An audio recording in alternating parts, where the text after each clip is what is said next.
ஈசாலா cup நமதேன்றது உண்மையாயிடுமோ? நான் வீழ்வேன் என்று நினைத்தாயோ?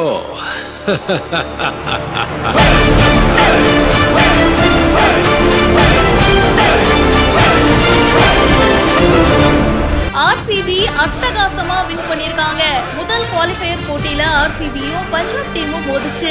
ஆர்சிபியா பஞ்சாபா ரெண்டு கண்ணுல எது முக்கியம்னு கேட்டா என்னங்க சொல்றது? சரி, சிஎஸ்கே தான் இல்லன்னு ஆயிடுச்சு.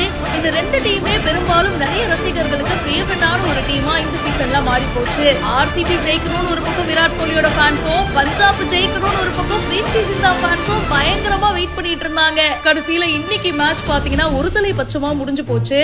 பஞ்சாப் டீம்ல வந்த வேகத்துல பாத்தீங்கன்னா எல்லா பேட்ஸ்மேனும் அவுட் ஆயிட்டு போய்கிட்டே இருந்தாங்க. 101 ரன்ல பாத்தீங்கன்னா அந்த டீம் ஆல் அவுட் ஆயிடுச்சு.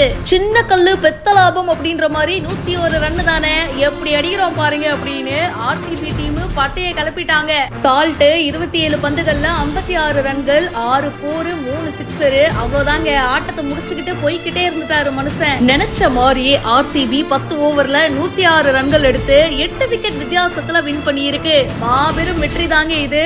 இது மூலியமா ஆர்சிபி இறுதி போட்டிக்கு முன்னேறி இருக்காங்க. அப்போ ஒருவேளை இருக்குமோ இந்த தடவை உண்மையிலேயே ஆர்சிபி கப்பை தூக்கிடுவாங்களோ? பொறுத்திருந்துதான் பார்க்கணும். நீங்க என்ன நினைக்கிறீங்க? யாரு கப்பு ஜெயிக்கிறதுக்கு அதிகமான வாய்ப்புகள் இருக்கு? கமெண்ட் செக்ஷன்ல மறக்காம பிரியா என் கூட ஷேர் பண்ணுங்க. மேலும் பல இன்ட்ரெஸ்டிங்கான விஷயங்களுக்கு இப்பவே பிஹைண்ட் ரூட்ஸை ஃபாலோ பண்ணுங்க.